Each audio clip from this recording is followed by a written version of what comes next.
Un sistema de polea y cuerda ideal sostiene un par de masas que se encuentran apoyadas en una superficie con fricción, tal y como se muestra en la figura. El coeficiente de fricción cinética entre la superficie y las masas es de 0,02. Los ángulos alfa y beta son de 13 y 8 grados respectivamente. Y la pregunta es, ¿cuánto debe ser el valor de la masa 2 para que el sistema se mueva con una aceleración de 0,85 metros sobre segundos al cuadrado si el valor de la masa 1 es de 4,5 kilogramos? Entonces nos están pidiendo determinar el valor de la masa 2. Entonces, como existe una aceleración, las masas van a empezar a moverse de la siguiente manera. Y lo que nos pide el problema es determinar el valor de esta masa 2 de tal manera que la aceleración sea de 0,85 metros sobre segundos al cuadrado. Aplicando la metodología de resolución de problemas de física, como primer paso tenemos la conceptualización. La parte de entender el problema, la parte de entender qué nos están pidiendo es la conceptualización. Como siguiente paso tenemos la categorización. Dentro de este punto nosotros buscamos qué tema de física podemos aplicar para resolver este problema en específico. En nuestro caso, vemos que el problema nos está dando coeficientes de fricción, nos está dando aceleraciones, nos está dando masas. Podemos ir descartando.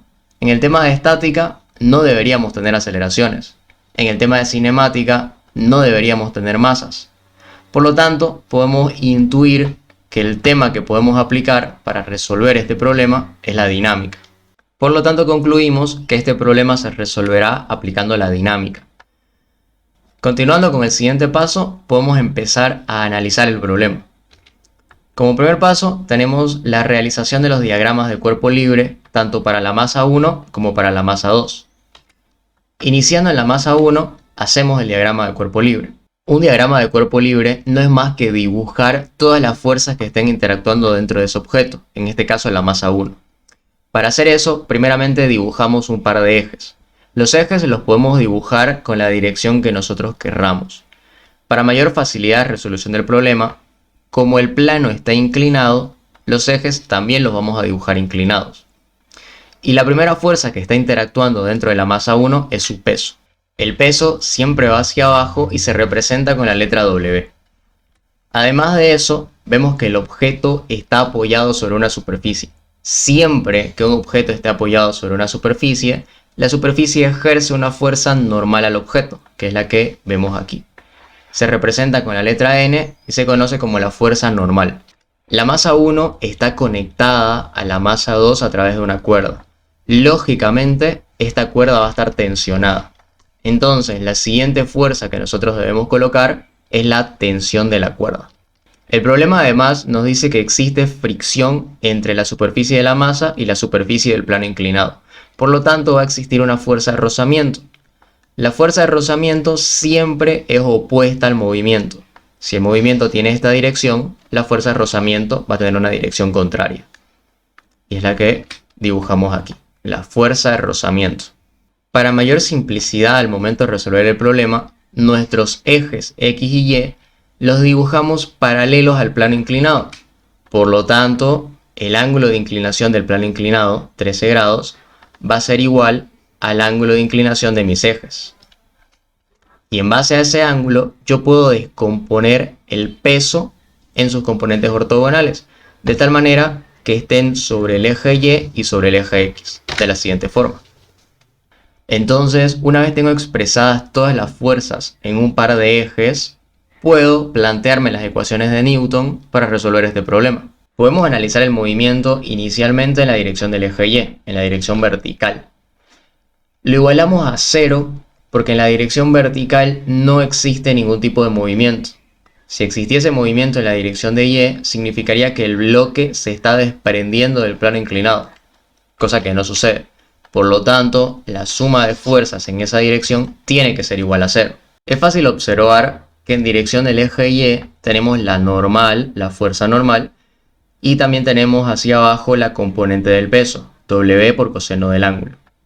Entonces, planteamos nuestra ecuación, positiva la normal, porque está yendo hacia arriba, menos W por coseno del ángulo. Acá es W1, peso de la masa 1. Reordenando esta ecuación y despejando la normal, tenemos que la normal es igual a la masa 1 por la gravedad por coseno del ángulo. Planteamos la misma ecuación, pero ahora en dirección del eje X. Sobre el eje X, que es la dirección del plano inclinado, vemos que sí existe un desplazamiento, sí existe un movimiento. Por lo tanto, la suma de fuerzas no puede ser igual a 0. En este caso, debido a que existe movimiento, la suma de fuerzas es igual a la masa por la aceleración, la masa 1. Y ahora lo que nos queda es escribir las fuerzas que están interactuando dentro de este eje. Todo lo que está a la derecha es positivo y todo lo que está a la izquierda es negativo. La tensión de la cuerda, primeramente, positiva porque está a la derecha, la fuerza de rozamiento, negativa, y la componente del peso, W por seno del ángulo. Todo esto es igual a la masa por la aceleración. Siguiendo las operaciones, lo que podemos hacer es escribir el valor de la fuerza de rozamiento.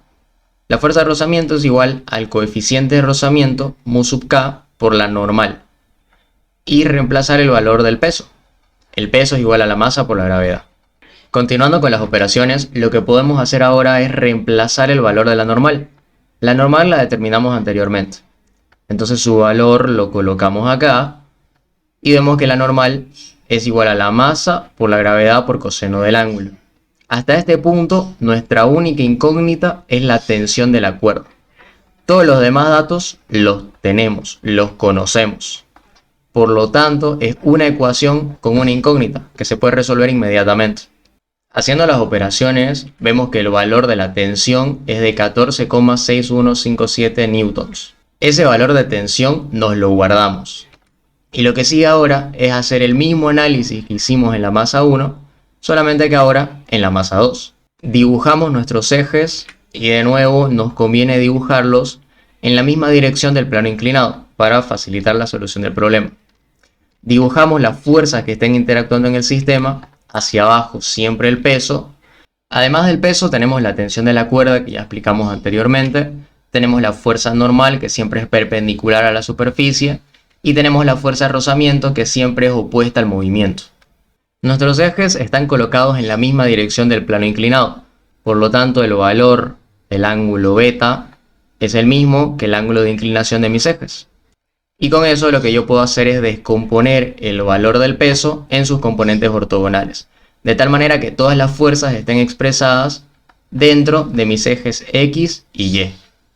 Siguiendo la metodología, planteo una suma de fuerzas en dirección del eje Y.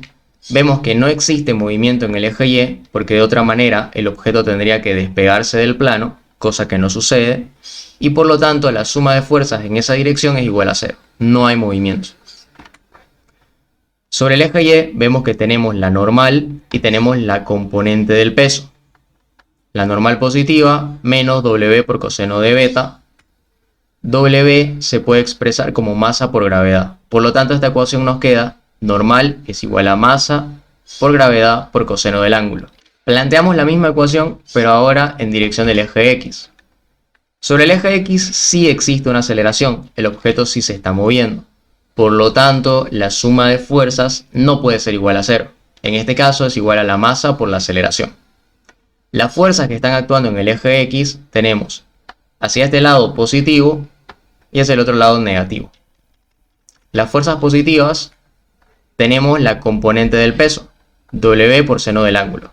La tensión de la cuerda negativa y la fuerza de rozamiento también negativa. Todo eso es igual a la masa por la aceleración. Lo que podemos hacer ahora es ir reemplazando las variables. Por ejemplo, el peso lo escribimos como masa por gravedad. Masa 2 porque estamos trabajando con la masa 2. La fuerza de rozamiento, coeficiente de rozamiento por la normal. Todo eso igual a masa por aceleración. Seguimos reemplazando los valores. La normal la determinamos anteriormente. Entonces este valor lo colocamos aquí. Y por lo tanto la normal es igual a la masa por gravedad por coseno del ángulo. Si nos preguntamos cuáles son las incógnitas dentro de esta ecuación, la única incógnita es la masa 2. La gravedad la tenemos, el ángulo lo tenemos, la tensión de la cuerda la determinamos anteriormente, coeficiente lo tenemos, la aceleración la tenemos. Tenemos una ecuación con una incógnita que se resuelve inmediatamente. Por lo tanto, el valor de la masa que me va a producir un movimiento en esta dirección, con una aceleración de 0,85, a una masa de 4,5 kilogramos es igual a 45,5 kilogramos. Todo esto ya reemplazando los valores dentro de la ecuación.